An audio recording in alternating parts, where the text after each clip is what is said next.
JD లక్ష్మీనారాయణకి vote వేయాలని నువ్వు ఇవాళ నిర్ణయం అయిపోయి 10 మందికి చెప్పి ఆ రోజున అక్కడ ఓటు వేయడానికి లోపలికి వెళ్ళి నొక్కే టైంకి మనం ఓటు జేడీకి వేస్తే జేడీని అక్కడ ఆడిని ఎక్కేస్తాడు.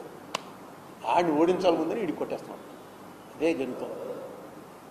మంచివాళ్ళ మీద గౌరవం లేక కాదు, మంచివాడు నెగ్గుతాడు అనేటువంటి కాన్ఫిడెన్స్ క్రియేట్ చేయలేదు. ఆ కాన్ఫిడెన్స్ క్రియేట్ అవ్వాలంటే ఎడ్యుకేషన్ ఉండాలి. పోతే పోయింది మన ఓటు ఇన్వాలిడ్ అయిపోయి అతనికి ఎన్ని ఓట్లు వస్తాయో చూద్దాం. అసలు నిలబడతాప్పుడు మొన్న అలాగే అతనికి పవన్ కళ్యాణ్ పార్టీ తరఫున పోటీ చేసి పవన్ కళ్యాణ్ నియోజకవర్గంలో పవన్ కళ్యాణ్కి వచ్చిన ఓట్ల కన్నా ఎక్కువ వచ్చినట్టున్నాయి. పార్లమెంట్కి పోటీ చేశాడు. సేమ్ పార్లమెంట్ కాన్స్టిట్యున్సీలోనే పవన్ కళ్యాణ్ కూడా అసెంబ్లీ క్యాండిడేట్. నాకు ఉన్నది జ్ఞాపకం ఉన్నది కరెక్ట్ అయితే పవన్ కళ్యాణ్కి ఎన్ని ఓట్లు వచ్చాయో అంతకన్నా పార్లమెంట్ క్యాండిడేట్కి ఎక్కువ ఓట్లు వచ్చాయి. అది మరి జనం ఉన్నారనమాట. లేదు జేడీ లక్ష్మీనారాయణ మంచి ఆఫీసర్ కదా, వేయాలి కదా అని అనుకున్నారేమో. మార్పు వస్తూ ఉంటుంది. పార్టీ పెట్టి ఆయన ఎంతవరకు నడపగలడు, ఏం చేయగలడు చూద్దాం. బట్ నేనైతే ఏదో పార్టీ ఎందుకే పార్టీ అని మాత్రం అన్నాను. పడచ్చు. గుద్దుకోవడం అంటే ఇదే ఓట్లే, సీట్లు వస్తాయని నాకేం నమ్మకం లేదు. ఓట్ షేరింగ్ డెఫినెట్గా పెరగచ్చని అనుకుంటున్నాను.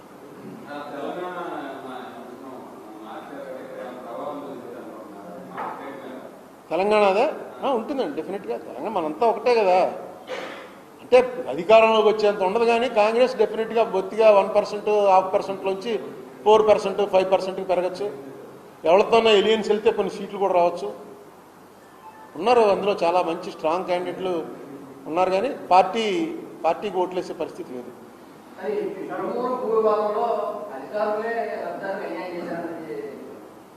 అధికారులే కదా మరి, ఇంకేంటి. వైఎస్ఆర్సీపీ వాళ్ళు గొడవ చేస్తున్నారు, తెలుగుదేశం వాళ్ళు ఎక్కువ మంది, అందరూ కాదు, పట్టాదారులు ఎక్కువ మంది వైఎస్ఆర్సీపీ, కౌలుదారులు ఎక్కువ మంది కాదు. ఈ పరిస్థితిలో వైఎస్ఆర్సీపీ గవర్నమెంట్ ఉండగా అక్కడ జరుగుతోందంటే ఎమ్మెల్యే వాళ్ళందరూ వచ్చి వీళ్ళకి సానుభూతి ప్రకటించి అన్నీ చేశారు. ఎమ్మెల్యే వీళ్ళతోటే ఉన్నాడు, పట్టాదారులతో. సో డెఫినెట్గా ఆఫీసర్లు చేశారు. ఆఫీసర్లు ఎందుకు డబ్బులు చేశారంటే వీళ్ళు అంటారు. అందరూ కలెక్టర్ దగ్గర నుంచి కింద లెవెల్ వరకు అందరికీ ఎవరి డబ్బులు వాళ్ళకి ఇచ్చారండి అని. అది విచారణ జరిగితే బయటపడుతుంది.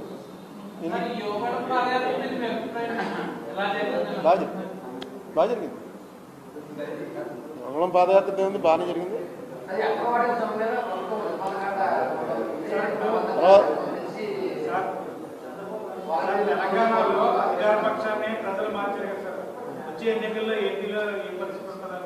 అదే చెప్తుంది. ఏపీలో మామూలుగా ఇన్కంబెన్సీ, యాంటీ ఇన్కంబెన్సీ డెఫినెట్గా అన్ని చోట్ల ఉంటుంది.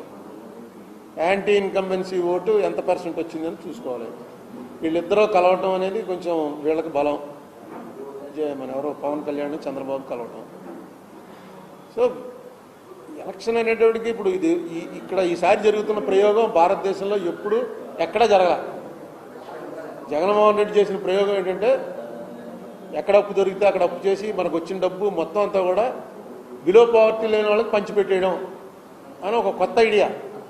అసలు ఈ పంచిపెట్టాలు ఇవ్వడాలు ఇందిరాగాంధీ స్టార్ట్ చేసింది.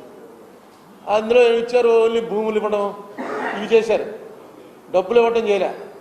ఎన్టీ రామారావు గారు వచ్చి బియ్యం ఇవ్వడం చేశారు. అలా ఒకళ్ళు కాంగ్రెస్ వాళ్ళు వచ్చి మాఫీ అంతా రుణమాఫీ అన్నారు. నెమ్మదిగా ఎలా వస్తుందంటే మనకు వచ్చే రెవెన్యూ అంతా ఇచ్చేస్తే వీళ్ళు ఓట్లేస్తారు. అయితే ఒకటే ఓటర్ ఆలోచించవలసింది ఏంటంటే ఎందుకు వీళ్ళంత తాపత్రయపడుతున్నారు. మీరు చూడండి, ఏ రైతు కూడా కొడుకుకి వ్యవసాయం చేయమని నాకు చెప్పట్లే. ఏ లారీ డ్రైవరు, ఆటో డ్రైవరు నా కొడుకు నాకన్నా గొప్ప డ్రైవర్ అవ్వాలని కోరుకోడు. ఎందుకు డాక్టర్ గారు కొడుకు డాక్టర్ అవడానికి ఇష్టపడతాడు, పొలిటీషియన్ కొడుకు పొలిటీషియన్ అవడానికి ఇష్టపడతాడు. ఎందుకంటే వీటిలో ఆదాయం ఎక్కువ ఉంది. జర్నలిస్ట్ ఎవడో కొడుకు జర్నలిస్ట్ అవ్వాలని కోరుకుంటారు. కానీ అయిపోతుంటారు జన్యుపరంగా అయిపోతుంటారు. నాకు చాలామంది తగులుతుంటారు. మా నాన్నగారు మీకు బాగా తెలుసండి అని. వాళ్ళు జర్నలిజం ఇప్పుడు కోర్సులు వచ్చే చదువుకుని బాగా మంచి ప్రొఫెషన్ కింద టేకప్ చేసుకుని వస్తున్నారు.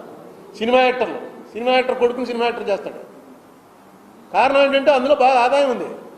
ఇందులో బాగా ఆదాయం ఉందన్నమాట. వచ్చి మీకు 2000 ఇచ్చి మీకు సేవ చేయడానికి అవకాశం ఉందని అడుగుతున్నారు. ఎవడన్నా హాస్పిటల్ దగ్గర బోర్డు పెట్టి మా దగ్గర ఆపరేషన్